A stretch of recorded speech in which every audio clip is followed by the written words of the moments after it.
হে good morning. কেমন আছো সবাই? আশা করছি সবাই ভালো আছো, আমিও ভালো আছি। তো আজকে ব্লগটা এখান থেকেই শুরু করছি।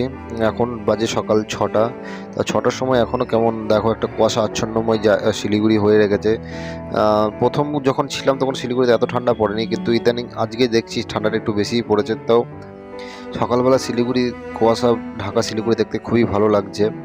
আর এই শিলিগুড়িতে একটা মানে একটা আলাদা মায়াবিক জাদু আছে, যে আমাকে প্রত্যেকবারই আকর্ষণ করছে।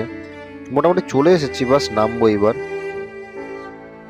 এই দেখো চলে এসেছি, নেমেও পড়েছি। এটা হচ্ছে সেই পুরনো বাস স্ট্যান্ড, যেটা এর আগে অনেকবার ভিডিওতে দেখিয়েছি। এখানেই বাসটা মূলত দাঁড়ায়। আর এখানে সমস্ত বাসেই দেখো এরকম বিজনেস ক্লাসিক স্লিপারগুলোও কিন্তু সব দাঁড়ায় এখানে, হোল্ড করে। তারপরে দূরে শ্যামিলু দেখতে পেলে। আর এইদিকে বাঁ দিকে এটা হচ্ছে হেরিটেজ হোটেল, এখানেও দাঁড়িয়ে থাকে। গ্রিন লাইন, মডার্ন, শ্যামলী, সমস্ত কিছু বাসগুলো এখানেই হোল্ড করে। তারপরেও বিকালে যখন বেরোয় তখন এখান থেকেই যাত্রা করে। আমিও টোটো করে চলে এসেছি অলরেডি। বাসটা খুব লেট করে দিয়েছে, মোটামুটি দেড় ঘন্টা লেটে আমরা শিলিগুড়ি পৌঁছেছি, কারণ আমাদের পলাশিতে আসতে প্রচুর লেট করেছে।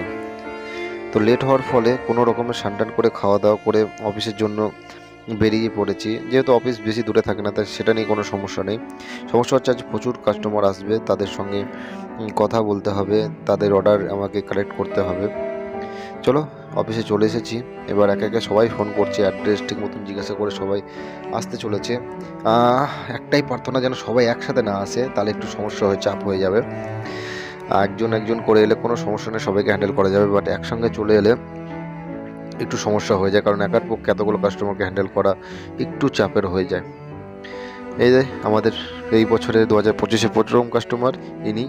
বাট শুরুটা খুব একটা ভালো হলো না, যদিও উনি জিনিসটা মানে অর্ডার করেছেন, কিন্তু এনার সঙ্গে কোনো একটা কারণের জন্য একটু তর্কাতর্কি বা কথা কাটাকাটি মানে ঝামেলার মতন লেগে যাচ্ছিল। যেহেতু সব কিছু মাথা ঠান্ডা করে আমি হ্যান্ডেল করে নিয়েছি, কোনো সমস্যা হয়নি। অতপর লাস্ট পর্যন্ত ইনি কিন্তু প্রোডাক্টটা ডেলিভারি নিয়ে নিয়েছেন। ইনি নিলেন এই মেশিনটা। এই মেশিনটার সম্বন্ধে যদি কিছু জানতে চাও অবশ্যই আমাকে কমেন্ট করো, আমি তোমাদের একটা আলাদা একটা শর্ট ভিডিও বানিয়ে তোমাদের দেখাবো, কোনো সমস্যা নেই। এছাড়া আদার্স যে কোনো মেশিন সম্বন্ধে জানতে চাইলে আমাকে অবশ্যই তার ছবি পাঠিয়ে কমেন্ট করে জানিও, আমি সেই সমস্ত মেশিনের সম্পর্কে ডিটেলস সম্পর্কে তোমাদের জানিয়ে দেব। আর এরপরে এর সাথে সাথে ইনি চলে এসেছিলেন, ওনারা বেরোনোর সাথে সাথে প্রায়। ইনিও মানে খুব একজন ভদ্র অমায়িক লোক। এনাকে আমি মোবাইল করে ডেমোগুলো দেখাচ্ছিলাম, যে উনি যে মেশিনগুলো নেবে সেই মেশিনগুলো। বাকি এরপরে আরও 4জন আসার কথা আছে, তো এনারাও অর্ডারটা করে গেলেন। তো মোটামুটি 6 থেকে 7জন কাস্টমার আজকে এসেছিল, তার মধ্যে মোটামুটি 4 থেকে 5জনই অর্ডার করে গেছে, আর 9 প্রোডাক্ট নিয়ে গেছে। তো খুবই ক্লান্ত, টায়ার্ড হয়ে গেছে, তাই ভাবছি আজকে একটু যাব মার্কেটের দিকে, কিছু সন্ধ্যার কিছু খাবার খাওয়ার জন্য খুব ইচ্ছা করছিল। তাই আহ, ঠান্ডাটাও পড়েছে খুব। আর শিলিগুড়িতে এরকম ঠান্ডা মানে আমি যতদিন ধরে আছি ঠান্ডার মৌসুমে আজকে মনে হচ্ছে সব থেকে বেশি ঠান্ডাটাই পড়েছে। হাত পা মনে হচ্ছিলো জমে যাচ্ছিলো, হালকা একটা হাওয়া দিচ্ছিল। তাই একটু ভাবছিলাম যে একটু যাই মার্কেটের দিকে, যদি ঘুরে একটু মোমো বা চাও। আমি বেশি ফাস্ট ফুড খাই না, তবে যখন ইচ্ছা করে তখন কিন্তু আমি নিজেকে আটকে রাখি না, আমি চলে যাই খেতে। তো তোমরাও বেশি ফাস্ট ফুড খাওয়ার চেষ্টা করো না, বাড়ির খাবার খাওয়ার চেষ্টা করো, কারণ বুঝতে পারছো ফাস্ট ফুড অতটাও ভালো নয়। তবে মন চাইলে তোমরা খেতেই পারো, সেটা কিন্তু বেশি না, একটু কন্ট্রোলের মধ্যে রাখার চেষ্টা করো। এটাই হচ্ছে কথা। তো চলো বেরিয়ে পড়েছি, অফিস ক্লোজ হয়ে গেছে। মোটামুটি এখন বাজে 7টা 10। আর এই টাইমে আমি বেরোলাম, আজকে অনেক একটু লেট হয়ে গেল। কালকেও একটু যেহেতু চাপ থাকবে, তাই কিছুটা কাজ আগিয়ে রাখলাম, যতটা কাজ আগিয়ে রাখা যায়। বাট প্রথম দিন তো চাপ একটু থাকে।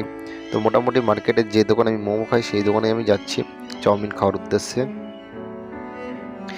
মোটামুটি খারাপ নয়, সব কিছুই ভালো করে, আর দামটাও মানে একটু কম থাকে। মোটামুটি ধরো চিকেন চাউমিন তোমার নেবে হয়তো 60 টাকা প্লেট, আর কোয়ান্টিটিটা অনেকটাই থাকে।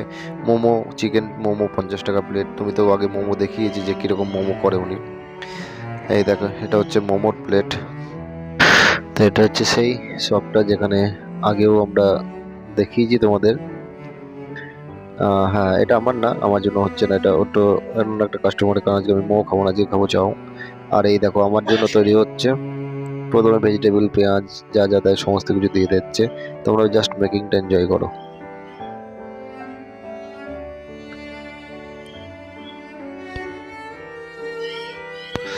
এরপর তোমার একটু লবণ, মশলা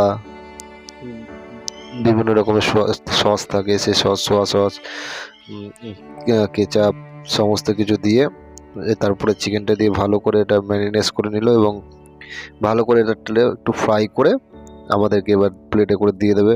মোটামুটি সব খেতে খুব একটা খারাপ না, বাট একটু ঝাল দিতে বেশি বলেছিলাম, তাই একটু ঝাল দিয়ে দিয়েছিল। এবং পরে চাইলে তোমরা স্যালাড সব কিছুই পাবে। তো খাওয়া মোটামুটি শেষ হয়ে গেছে, এখন যাচ্ছি বাড়ির উদ্দেশ্যে, রুমের উদ্দেশ্যে। তো ভিডিওটা কেমন লাগলো সবাই আশা করি জানাবে, আর সবাই ভালো থাকবে, সুস্থ থাকবে, বছরটা ভালো করে কাটুক সবার। তাহলে দেখা হচ্ছে অন্য একটা ভিডিওতে। Tata, bye bye.